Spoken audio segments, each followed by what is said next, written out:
So, hi, welcome to our new episode of the Million Dollar Podcast. I'm here today with Brian Wamiori and Francis Waithaka. Today, we want to focus on an interesting conversation that is happening around the country, and that is internet security. But then, before we get into that, gentlemen, thank you for joining me today. I want us to do something quick as we start. And I prepared a couple of questions, so I'll read them out just to warm us up to the conversation, and then we can get into it. So I'll start with you, Francis. Yes. So when it comes to um, emails, do you prefer handling them in the morning or in the evening? I prefer handling emails in the morning. In the morning. Okay. So there's no explanation into it. It's just I want to answer it like that. Brian, desktop notifications for your laptop. Do you have them on all alerts or peaceful silence? No No notifications notifications. at all. Francis, do you use a password manager or have you memorized all your passwords? I have a, um, I don't use a password manager, but I have a resource within my ecosystem where I normally keep all passwords. Yes. Okay. Brian, in a tech emergency, do you take coffee first or do you just jump straight into it? Jump straight into it. Straight into it. Sometimes coffee is not within reach. Francis, in a meeting, in a formal meeting, do you use a virtual background or do you use your real background? I like being authentic and going just the real me. Okay, so Brian, is two-factor authentication a minor inconvenience or a lifesaver? A lifesaver. If we had it my way to be 3-factor or 4-factor authentication, you put a password, you put a code that comes to your phone, you put your fingerprint or face ID, then now you're logged in. Yes. One more for you and one more for Francis. So, presentations. Do you prefer minimalistic slides or detailed animation? Slides, minimalistic, bullets. Don't give me a paragraph. I want to be, if I am at the back seat and you're presenting something, I can be able to see the key point that you want to drive. Actually, people don't even remember the entire slide. They only remember the story you told during that day and the key point you gave. End of story. Yes. So, for Francis, when you're explaining technical concepts, do you use car analogies or food analogies? Food. Food. Means you like food. So that's it. We'll just jump straight into the next bit. I know one of the hot things we're going to talk about today is a recent report that has been published by the Communications Authority of Kenya. I think, first, you can just introduce to us the report, and then from there we'll see what are the insights coming in, because especially when it comes to internet security, there are a lot of emerging issues. We've even seen a couple of them on Twitter. Most of the internet consumers are having a lot of complaints. So, in a nutshell, what is this report? What is it saying? So this report is normally released quarterly by the Communications Authority of Kenya. And these are cases that are reported by organizations or entities that have been hacked or breached. So for those that have not been, that have been hacked or breached, they have suffered maybe data loss or they have lost money, but they did not report. The report may not capture everything. They may not capture things that the government is not aware of. But also they have tools. The government also has tools for tracking hacking, because some of these are systems or automated systems. And they normally, it's possible to see the IP addresses. Where is the hacking coming from and which country and which IP addresses are being affected.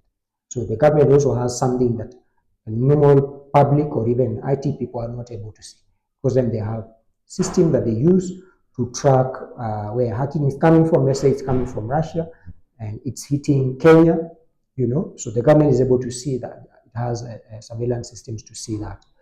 So, but the truth is, these are just a small snippet of what is happening. Internet hacking is much more than even what has been covered in the report. The biggest insight around this report is the different types of hacking that is happening. We have system attacks, brute force attacks, malware attacks, distributed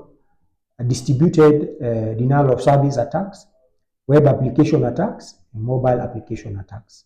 You can be able to see that. And this is now between July and September last year. The one for November to December is not yet ready.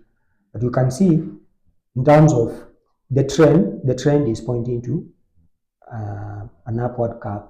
The cyber threats advisories that have been reported are actually going up. As you can see, it has gone up by 2.5%.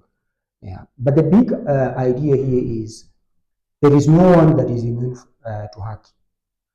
If you look at this report also, you will see there are things, well, we can see system attacks are the biggest, brute force attacks.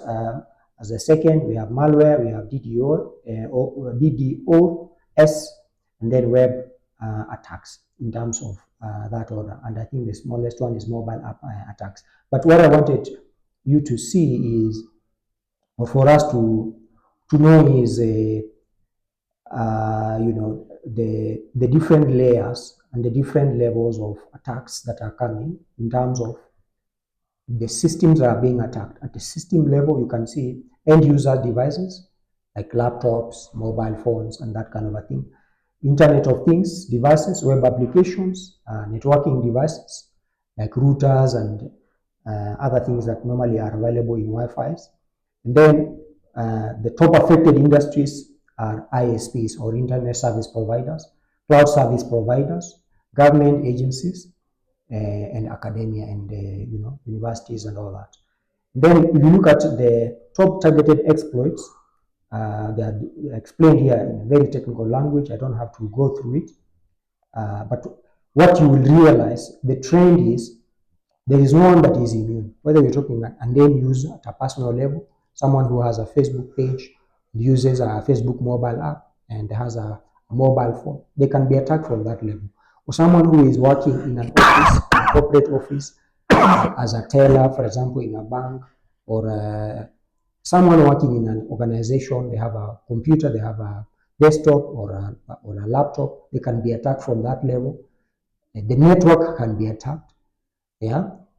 But also it can be systematic, where a massive audience is being attacked. For example, if we say like a university, for example, when something that has attacked an internet within a university, or an ERP within a large corporate entity, that has a lot of implications, because it means all users within that network, or who use that application or ERP or Wi-Fi or network, will be affected.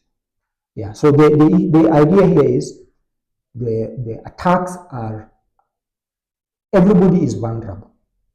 Yeah. Everybody is vulnerable. What matters is the way we are able to respond when hacking happens. What can we do to reduce the level of hacking, or the possibility of hacking? For example, one of the insights that I have is just having two-factor authentication can reduce hacking by 75%. Just having two-factor doesn't reduce hacking 100%, but it reduces it by 75%. So those are the things that are important in the report. No, I was actually looking at this document when you shared it earlier. I noticed, so when I was just trying to skim through it, when I was looking at it at that moment, I thought I saw that the DDoS were the highest attacks. But looking at it right now, I'm actually seeing it's the system attacks. And I'm Yes. surprised they're at 580 plus million attacks. Yes. And this report was done between July And September of last year. So in 3 months, there are more than 580 million attacks. Yes. What's really happening? What's contributing to? Because I mean, what is the source of this vulnerability? And I think Brian, you can also just share an opinion. Like, if you're only looking at 580 for system attacks, so there are others that are the DDoS, there are the malware and web applications, and they're all contributing to the count of millions. What's happening? Where is the vulnerability? Mm. So maybe I could weigh in a little bit on that. The bad thing that is happening is most of these attacks are not being done by human beings. In fact, almost all of them are not being done by human beings. The attacks are completely 100% automated. These are scripts, these are bots that have been put out there, of course, by malicious people to take advantage of weak systems or bad security throughout the internet.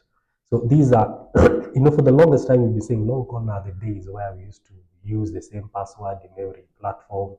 Long gone are the days where we used to have 3, 4 letters for our password, because these attacks, if they see such a thing, in a split second, they're already inside. So the unfortunate thing is it's not one person seated trying to figure out how to hack a certain system in a certain organization. It is multiple computers and multiple scripts doing the same thing. When you talk about a DDoS, the fact that even in the name suggests distributed denial of service, it's multiple computers trying to reach out into or trying to access something from, let's say, a server, and causing the server now to block access, and now causing the entire system to go down. So we've seen even in some cases, in some instances, when a lot of people try to access the same system, we've seen that several times, maybe with government services. For example, the KRA portal or KCSE, when the results are out, it's usually the same reaction that happens. So one of the things that we can do, even try to mitigate, is to build our systems aware of this. In such a way, you can avoid or you can be able to mitigate some of the common challenges or some of the common attacks, especially for DDoS and for web, for cyber attacks for systems. So one of the simple ways, and it has already been said, and maybe I could even emphasize and say, let's add a 3-factor instead of a 2-factor. Yes, have a strong password, and what I recommend is don't just have a password that's generated by a tool. You can even have that, but the best passwords, according to me, are the ones that are like a sentence, a phrase. Something like, I am going to school. In between, you put the number 2 as a number 2 instead of TO. You put some special characters here and there, like a dash, question mark, and all that. Something that can be lengthy, like in the form of a sentence. So you can have even as many as 30 characters in your password. Secondly, a 2-factor situation where... Sorry to interrupt, before you even go to the 2-factor about the password. So recently, when we are creating new passwords in our WordPress platforms, when we're building websites, there's normally that feature where the system creates a sort of hash password for you. Would you recommend that? Or? Yeah, that's okay, so long as you store it safely. Yeah, so long as it's stored safely. But in the case you want to remember your password, the phrases are better. Yeah, the phrases are usually the best way to go about it. Some things you only log in because it's a system in a server and you need to take certain actions. So that's fine. But now going back to the second thing, 2-factor. Not just SMS 2-factor, but also using the auth applications like Google Authenticator and all that. And you find a lot of applications this time have the capability to be integrated using. They have that option for Google Authenticator. And if also your device supports, I would say even incorporate biometrics. That's a facial recognition, or anything to do with fingerprints, or any other way that you can be able to secure your system.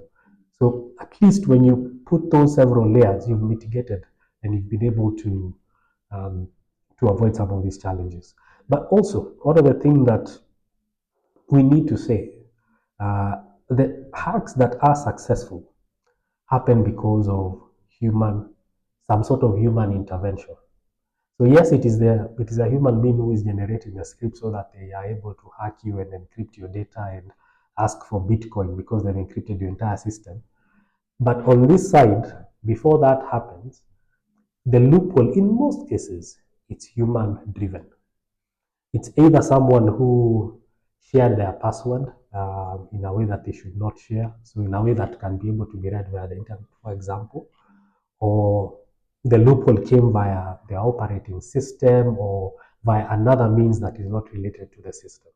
So even part of the things that we recommend, some of our clients, for example, they do internal phishing attempts. By that I mean, there's someone from IT who will send you an email and tell you, by the way, I need you to renew your password. But they are not internal to the company. And even their email does not read internal to the company. But you go ahead and renew your password. So they put a very nice box, old password, new password. So you give them your old password. They already have access into your platforms. And if you don't have two-factor, that's the end of it. So they do that phishing attempt because people need to be educated on what to do and what not to do. Because that's usually where the problem is. So I give someone access, then we keep on wondering, is it our system that is insecure? Because if you give someone everything, here's my two-factor, here's my phone, here's my password, here's my username, here's the URL to log into the system. They will log in definitely. So there's no security beyond that. You have to also be careful that that information remains with you and you're not sharing. In the situation where you're using the same system, many of you, let everyone have their own access. So we have a weblog that reads, Brian logged in at a certain time, Manasseh logged in at a certain time from a certain location, from a certain device, and same thing to Francis. So we can also be able to track and see, this is where the issue came from. Excuse me, or this is where the vulnerability came from. I think that sensitization that some of these attacks can happen, but less and less of them can be successful if we take the necessary initiatives to protect ourselves. I gave you an analogy earlier. If you are told right now, there is a thief in your house, how would you behave? You'll not be, it's okay. Let's see, if someone told you that there is a thief in your house with boxes, packing your things, about to put them in a lorry and go, you will do everything in your power to stop it. So currently what's happening in cyber attacks is the same sort of thieves are now digital. And to make matters worse, the thieves are automated. So the thieves are multiplied. Instead of having 2-3 thieves who are taking some time to remove the TV from the wall, you have 100 thieves who have come simultaneously to your house, or 1,000 thieves. So each of them just needs to pick one item and leave. So we need to be more careful and take internet security very, very seriously. I wanted to add something there regarding, you talked about two-factor authentication, which is critical, and strong passwords. We can go further and say, even with two-factor and a password, a strong password, we need to go further than that. Because imagine a situation where you've been sent a PDF, to open a PDF, via your email. You have a strong password, you have two-factor authentication, but someone is sending you an email that you can easily tell, I don't know this password. They're telling you to open something. When you open that PDF, it is asking you, it could be an executable file to open. So we need to provide more training on users to ensure we avoid those kinds of errors. When someone sends you, like for example, if I send you an email and told you, I want you to send me your credit card information, even with a strong password, and you should be able to use your common sense. Common sense is very important. So that you don't open malicious attachments via email. You don't open malicious links via Instagram. They come a lot, especially on Instagram, or even on Twitter, or even LinkedIn. You see somebody who you don't follow, you don't know, you look at their profile, and they are saying, click here to get some Bitcoin. Yes, and they have one follower. Common sense should tell you that is malicious, and that's something that you should not, that you should avoid. There is also things like, so other than opening malicious documents or links that come via email or social media platforms, There are things like that are very obvious, like IT people should always ensure systems are up to date, whether you're talking about plugins or themes that have been used to develop some certain websites, because even with a strong password or two-factor, and you have very old plugins, the automated systems and bots we are talking about, Brian was talking about, they will still hit you. When you have a plugin that is old, you have a WordPress template that was designed 2003, we are in 2025. Normally, developers of software or even plugins and templates, they normally come up with patches or updates. So when was the last time you went to your WordPress website, in the backend, and you updated the plugins and the themes that you are using for the website?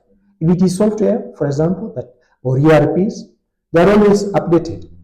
They normally send you updates, and they tell you, even by the way, a simple example, I can see you have your mobile phone here. Just, if you have a Samsung phone, if it is Android, if you have a Samsung phone, if you have an iPhone, they will always give you patches, and they tell you there is an update. Even Windows, the operating system itself, it comes with updates and tells you it's very important that you update this version of Windows you are using.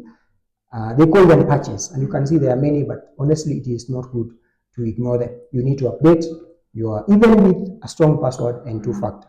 You need to update the applications, you need to update the plugins, you need to update the templates, you need to update your operating system.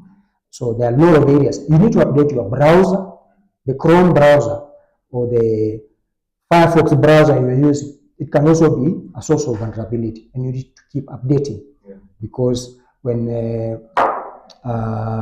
security breaches have been detected by developers, the owners of the software or the browser or the operating system, whether it is desktop or mobile, they will normally update and fix the problem.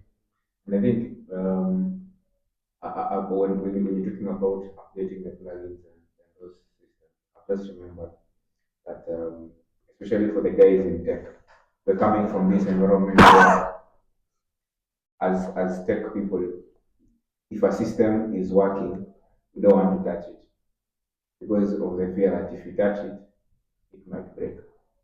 And it boils down to even guys who are not in the tech. So you look at your laptop, for as long as you can come in and type your documents, submit your emails, do your deliverables, whether you're an accountant or, for example, a marketer or a salesperson, you don't want to concern yourself with doing the updates. And that's why you will find so many people, their Windows laptops have updates over a year that they have never just simply restarted their laptop to effect those updates. That's a massive risk, Yeah. and also, maybe Brian, you can talk about that. But I also wanted to say, other than the updating of the plugins, I've also seen even M-Pesa itself, the mobile application. If you go to Google Play Store or the iOS ecosystem as well, those applications that are there, you need to update them. If you go to M-Pesa within Google Play Store, click update. If you go to WhatsApp, personally, because I'm an IT person, I studied information technology, I normally update WhatsApp, M-Pesa very regularly. And this is something that happens intuitively because of my experience managing IT systems within a network. So you go to M-Pesa, update it, WhatsApp, update it. And how do you go about it? You go to the application within the operating system you're using for your mobile phone. For example, if it is Google Play Store, go to Google Play Store on your mobile app. Look for M-Pesa. You will see an update there if it has been updated. Because they normally know when systems have been hacked or when there is an attempt to hack the application. So, and they will patch it and fix the problem. So when you update there, you are safe. And it is very important that we do that at a personal level, at a corporate level. Those who are using systems, whether it's an ERP or a CRM or an operating system or a core banking system, it has to be done. I've shared something. I just want to take your attention to the screen. This is one of the oldest hacks, credit card hacks to be particular. someone creates a malicious website and says, this is a free checker for your card. This is actually maybe 15 years ago, 15 or more years ago by now. Check if your credit card is stolen. And they put some information and they put a section where you can input your credit card details. And you, not being informed, you are safe to that point. But you see this, you're like, I should ensure if my credit card is safe. So you give the hacker all the details. Input your number, input the name, input the CVV, and you put the issuer. And when you click on that, of course, default, it will tell you you are safe and it gives you a green, good to go, all is well. And nothing might happen immediately. But 3 days down the line, 2 days down the line, you see a charge of $500, $1,000, and you're like, what happened? And your first reaction would be, call the bank. Mmefanya nini? What did you do that you are not making sure that I am secure? And in most cases, people are hacked because of such things. So Francis has mentioned the PDF. That happens very frequently. Or a malicious email, or a malicious link for that matter. And there are so many of them. Someone creates something similar to how you log in on Google, and they send you, when you look at the URL, it's definitely not gmail.com, but it's something, when you go to that website, it looks like Google. So you will input your username and password for your Gmail. Then you find yourself being vulnerable through your Gmail account. And by the way, speaking of Gmail, because Gmail and your mobile number are one of the ways, or maybe rather your primary email, personal email, and your mobile number are some of the top ways that we use for verification, that we use to safeguard as a second step. Like, click this link to verify it's you. If you are restoring a password, they send something to email or they send something to your phone. Those are the two things you should guard the most. You should have a very strong password to your Gmail or whichever other email that you use as your main primary personal email. Excuse me. And you should also limit to who can be able to reach out to reach your phone to see what it is that you've been sent as a two-factor. So if I wanted to wipe you clean, one thing that I would want to know is your Gmail. And one of the easiest hacks that I personally even performed in a white hat kind of manner, just to demonstrate at a different forum how easy it is to gain access to someone's machine, is I went to someone's desk and asked them, by the way, I need to work on your computer a little bit. Password ya machine yako ni nini? So akaniandikia ndio hii. Then I went to their Chrome browser. After going to their Chrome browser, I went to saved passwords. Then click check or view. Then it tells me put the password for the machine. Voila. Then nikamuita, kuja, unaona hizi password zote ningekuosha na ninyamaze. I come after 3 days, usikie tu charge. I first kwanza get access to your Gmail. Then from there I start wiping you clean. Your bank gani? Tuanze hapo. Online banking ni ipi? Tuingie hapo. And you send money wherever you need to send it. So I think just safeguarding some of the main primary things that are I would say the base of internet security is what we need to do. The bank keeps on, one of my cousins works at the bank, and she's among the people who send SMSs to people saying, do not share your password. When someone calls you asking for a two-factor, do not share. And I asked her one day, why do you keep on sending these SMSs? I already know I should not I should not do those things. But she told me, where? That is you. Everyone else in the world is different from you. So I think one of the things that we can, as technologists, we can sensitize the general public is just be more cautious of security and internet security in general. Right now, rarely will you go to someone's home and not see a padlock or someone who has locked their doors. And yes, in Africa, we are even more different. We have grills on windows, we have locks on top of locks, we have one lock door inside, then another grill door outside. We have multiple layers of security for the spaces that we call home. And we should also take the same approach for the space that we call our digital online space, or the internet in general, and just be more secure, more safe, and more strict about it in general. I also wanted to share something that I did recently. There are times I do work at night, processing payments at night. It was that weird hour. It was about 2 a.m. because maybe I had relaxed during the day and I've lost sleep, so I wake up and I start working. And I went to the bank. In fact, the system I was trying to use, I was using my bank, but I was paying through PesaLink, which is a payment gateway in Kenya. And I did the payment and it went through. When I see, I got a confirmation the payment has gone through. But and this is something about how to secure systems at a system level. Yeah, in the design of the system, security has been embedded.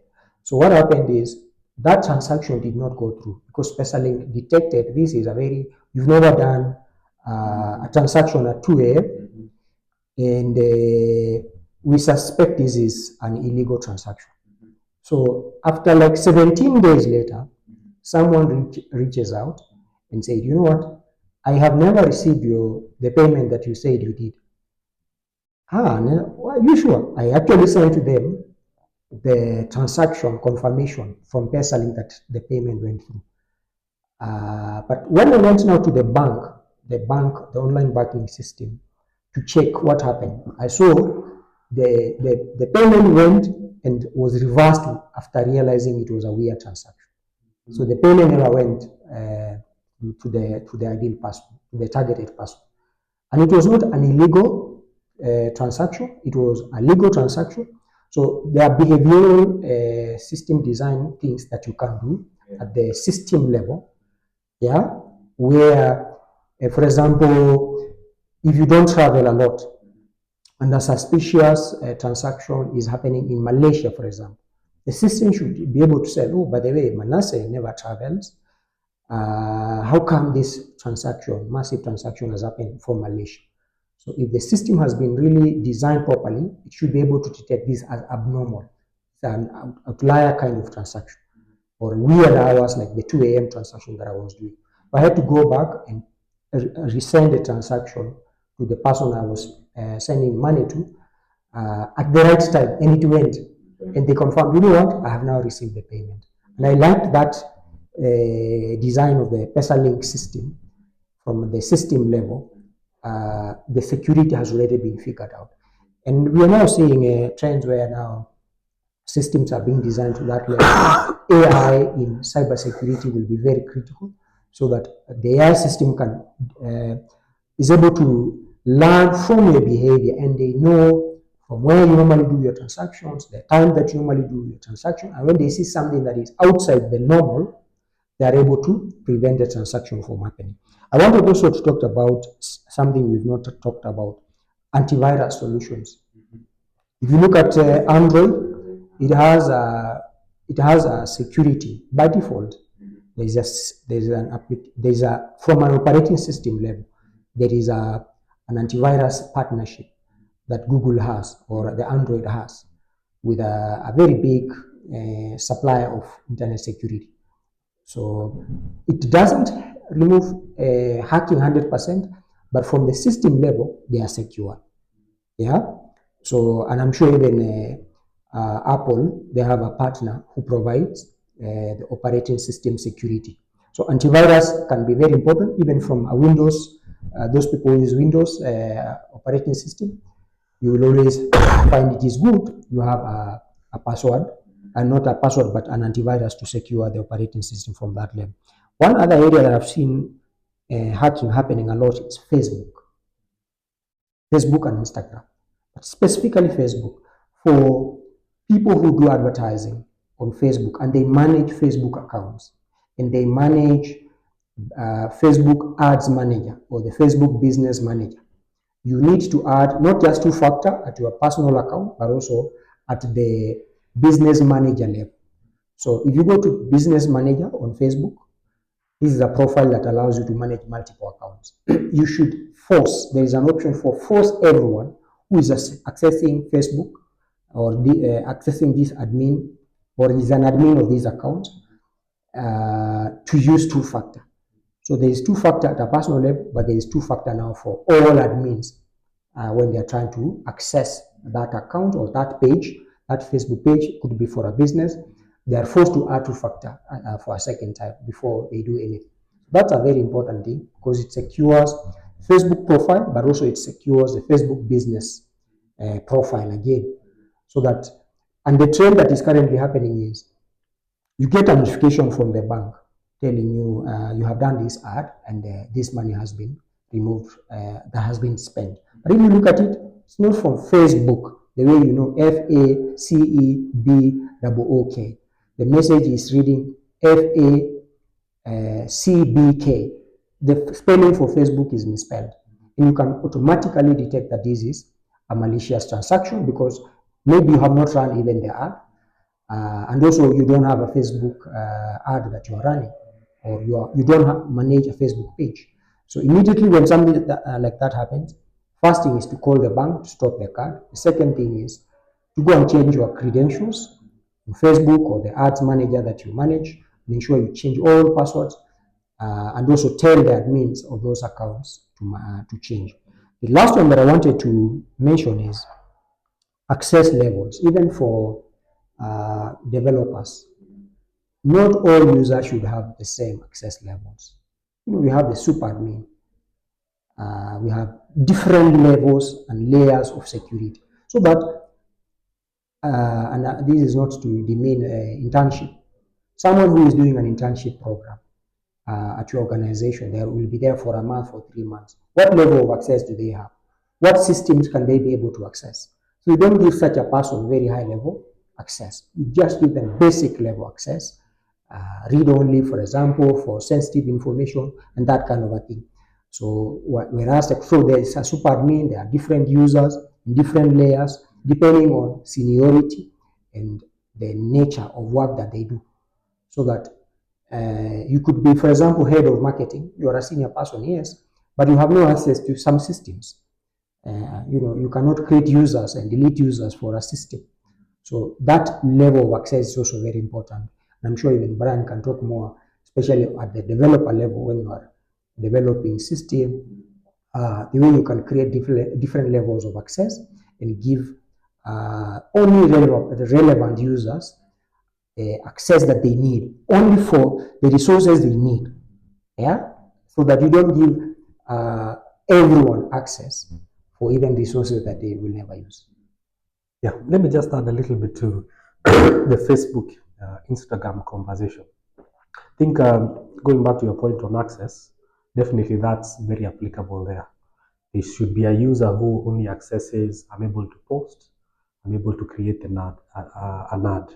But there's a super admin who accesses billing or puts the card. So that's the kind of conversation or different levels of access that we recommend. However, one thing I would add as well is whatever card that you're connecting to the internet, let it be for that sole purpose.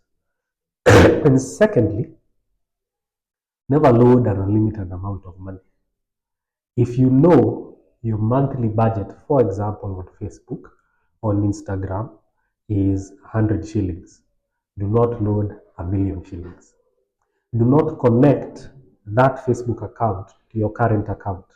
So you've been given one card, you say I already have this card, it was issued by the bank, but that's where your salary goes, or that's how people pay you. So all the money that you have, current account, is in that account. It means it can be wiped off. If someone actually were to get access to your card and do something, they can be able to gain access to all your money. So what we recommend is leave your card to be your card, your primary card to be your card. And if you can, avoid using it on the internet. Just use it at point of sales, and that's it. Let it go into a PDQ machine. You enter the PIN, and you are paid. You pay it that way. But you have a secondary account card. It can be a prepaid card if or a debit card. Doesn't really matter, or a credit card. But the important thing is it only has the money within budget. And most hackers will try to charge the card with something outrageous. They'll start with $500, $1,000, then start coming down all the way to $10 or $5. So at least they can buy something, whatever is within the card. So you find yourself, you are mitigating or you are reducing the risk um, in a big way by just having those controls and having those simple checks that you are creating for yourself as an individual. Yeah. Just to tell what Pastor mentioned about Facebook, something you talked about previously, how at the center of all these hacks is a human intervention. There's I have experienced three different cases in 2024. All of them are about meta platforms. That's Facebook, Instagram, and WhatsApp. But then before we get into that, when I switched to Apple, so because I'm in KCB, I use KCB app. And I've used it on my Android phone previously.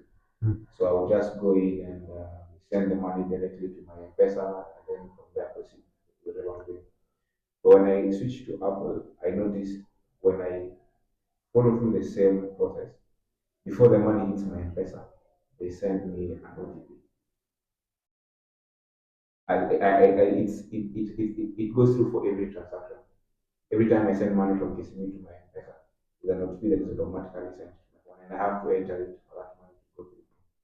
So there also might be different levels of security. There you have mentioned about the system. I think Apple are also doing a good job when it comes to just trying to protect that data sensitivity for their consumers. I wanted to add something small before we leave the cards because he's talked about it. When you have a prepaid card or a credit card or a debit card, even if you have a budget, let's say you have 10,000, you say, I want to run ads for this amount. But the way, if you go to the settings of the mobile application or even the banking system that you use, you can be able to set the limit, or even Facebook itself.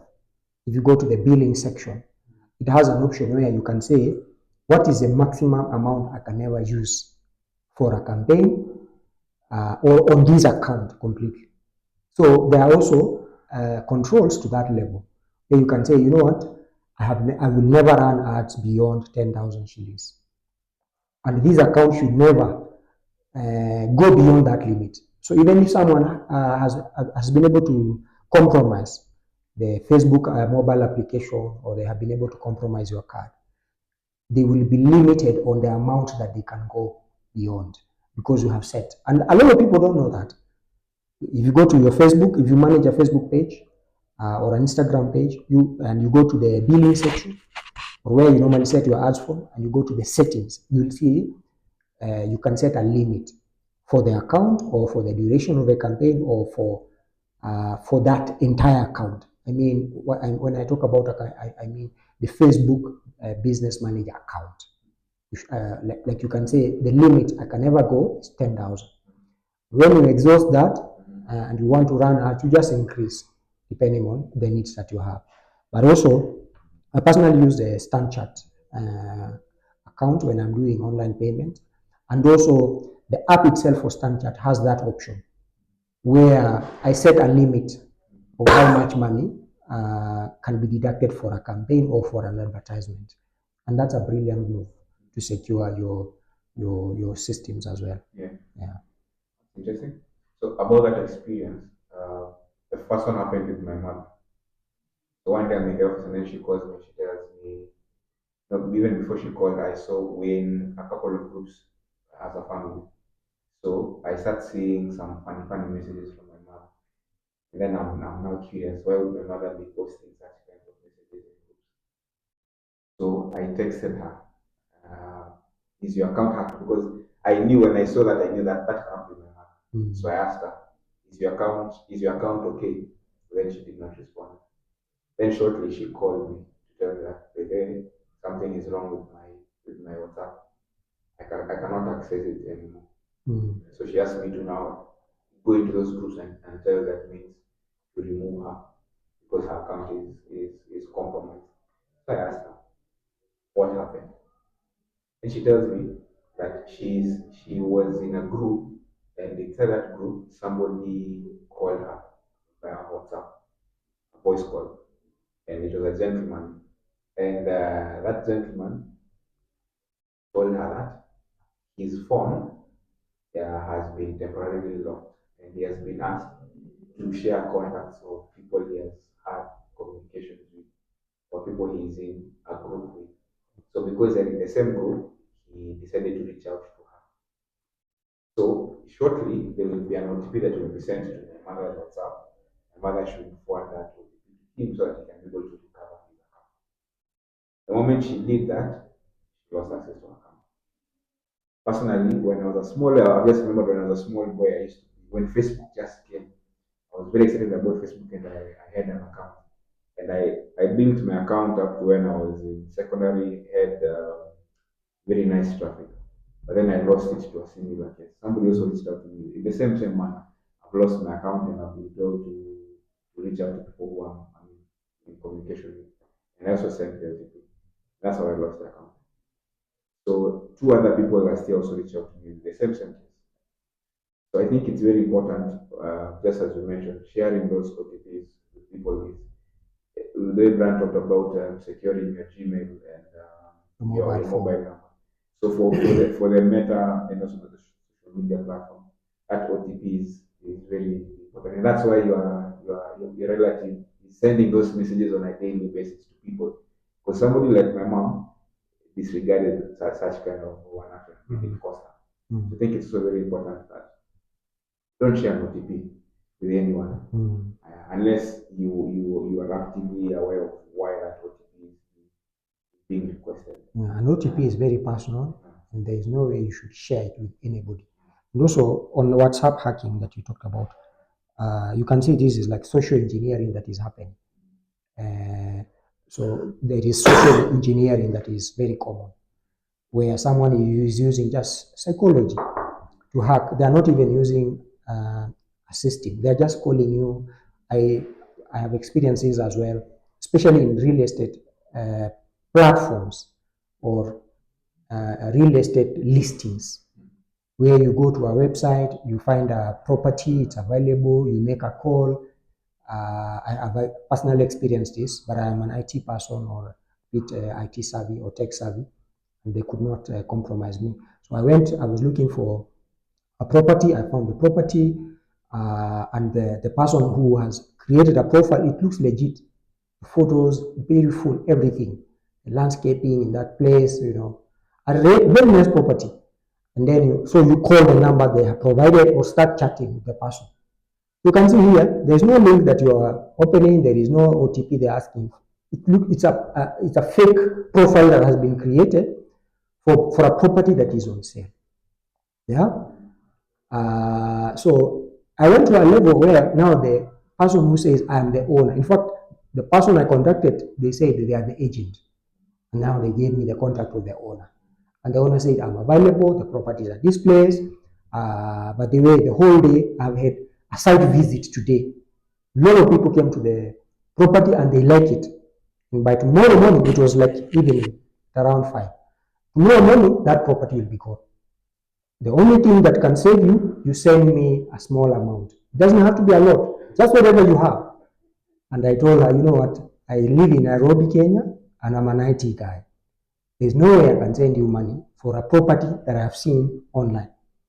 And this was not Facebook, it was a website. I don't want to mention the website.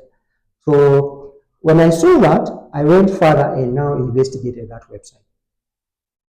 I am able to check, and Brian, you can be able to even demonstrate that. Maybe you don't have time, but it is possible if you can be able to check the IP address behind the website. You can also be able to see the registrar of the domain. So I went and investigated who registered this domain, who is the owner of this domain.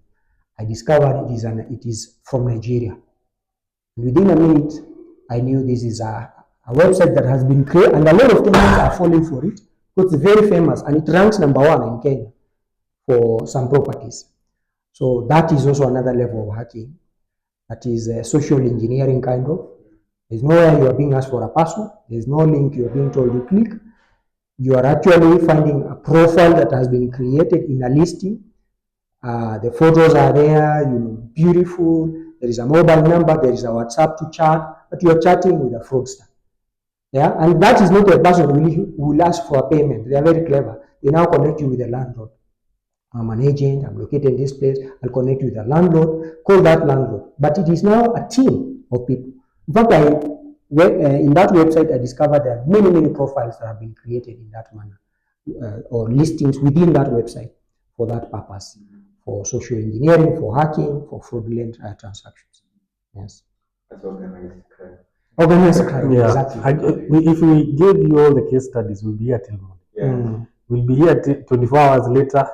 This podcast will be a series, not even not an hour or two. Yeah. But I've undergone something similar. There's a time I had a help in my house who was fairly older than me, about 20 years older than me. So she's in her 50s. So one day she tells me, niko na mzigo Nairobi nataka unichukulie. Okay, fine. I go to Westlands, so I can make arrangements for the package to come to me.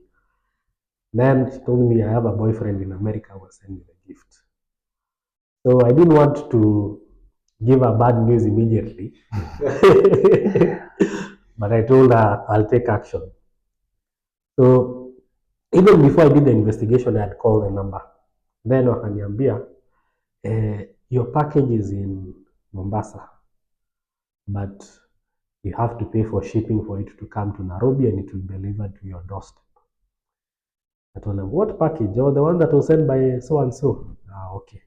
The person who was chatting with her on WhatsApp was someone different.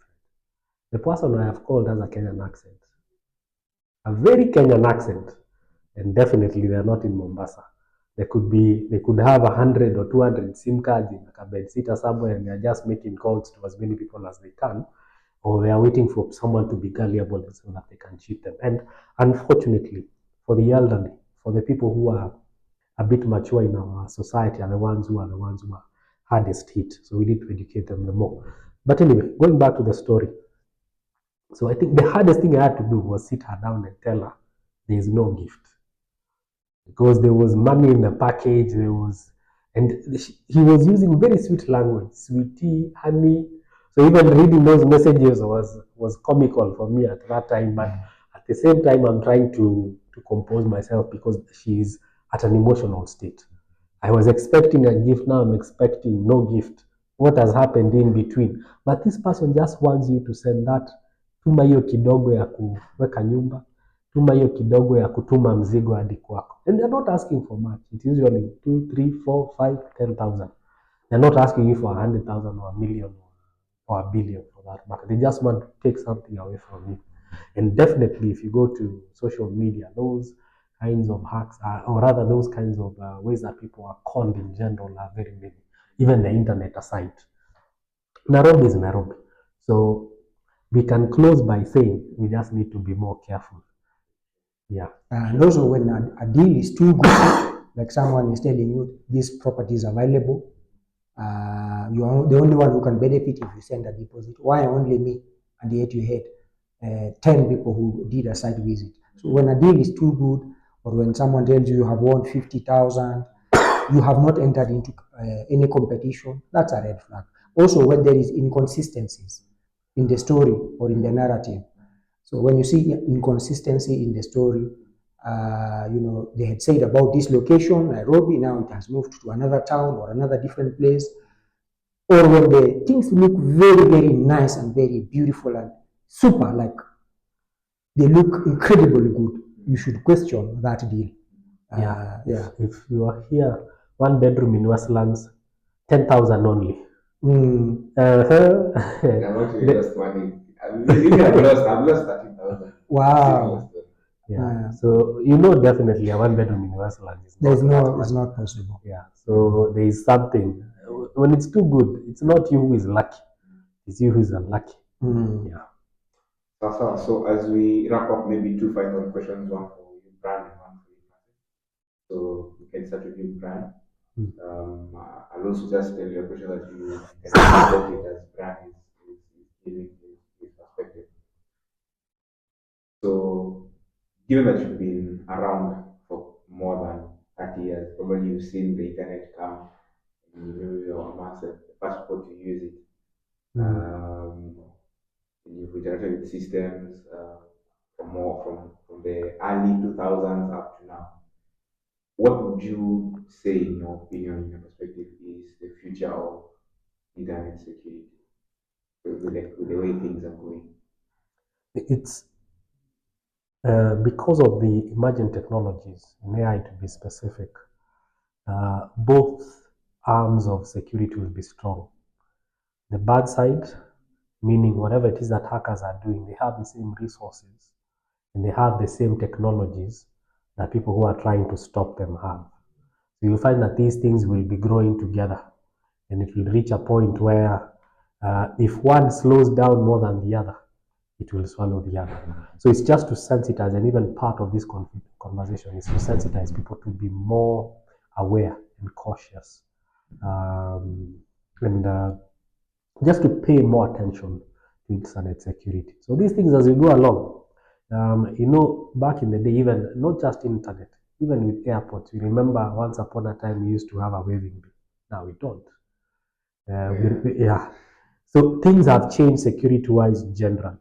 And I bet even Kitambo people never used to lock their doors. Now we put locks on top of locks, we lock the lock, and we lock the gate, and tunaweka mbwa kali. So things have changed, and we are going with the way times are going. So same, both parallels have to go. But I would urge, if human beings actually took a little bit more action and became aggressive in just protecting their digital space, they can protect themselves from a lot of these hacks. Yeah. So thank you. Francis, it looks like Brian preempted your question, but you can also just give us your opinion. What's one actionable? I know you're a man of action. What's one actionable thing that you can recommend to especially individuals and businesses that they can start taking from today in order for them to prepare themselves for just having a strong internet security for their personal or their business digital field? Yeah, the most important thing that somebody can do, I'll just summarize what we have talked about. Ensure you have a very strong password. It has uppercase, lowercase, and other symbols and characters, like a number, an asterisk. And also don't use the same case. Ensure there is an uppercase at the end, at the beginning, or at the middle, and there is a symbol, an ampersand, or any other character that is very unique. That is very difficult for somebody to be able to hack if they are using an automated system with a preset list of passwords to try. Second thing is two-factor authentication. I will talk about two-factor authentication in a place that a lot of people didn't know. In fact, a colleague of ours got hacked via WhatsApp, and I reached out to her and I told her, you know what? Do you know that WhatsApp has two-factor authentication, where you can secure your WhatsApp application so that if something happens, let's say your mobile phone has been stolen or something, you have added another layer. There is two-factor, but also there is a password itself to access WhatsApp. I personally have those two. Two-factor within WhatsApp, and you can go to security within the security setting of your mobile app or even desktop, and ensure you have a two-factor enabled, but also add a password. What that means is, if someone steals this phone, this is your mobile phone, and maybe I've been able to access the first security level. Now I go to WhatsApp to reach out to your family groups and your mom and all that to tell them to send me money. I'll realize I can't even access your WhatsApp. I have access to your phone, I'm inside your phone, but I am not able to access now WhatsApp, not because of two-factor, but because there is another password on top of the application. That is very, very important. From that level, so adding as many layers of security as possible.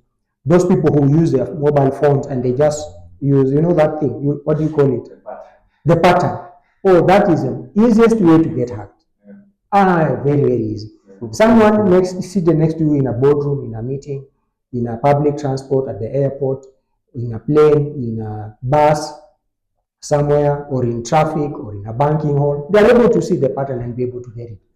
So you are filling a bank details, you have entered your form, you've taken off and you've left your form. They have already seen the pattern that you are using. Very easy. So when you add a password within that application, whether it is Facebook or Instagram or WhatsApp, you have really secured your system in a great way. But also for IT people, ensuring they patch their operating systems, their applications, their teams that they are using for website, the plugins that they're using for their website, those are very, very critical. Yes. Sawa, thank you so much for making time to join us today in this discussion on video security. So I think we'll call it a video today. Hopefully, we'll reconvene again for another interesting conversation. Definitely. Thank you as well. Sure. So, for you, our listener, thank you also for making time to join us in today's video.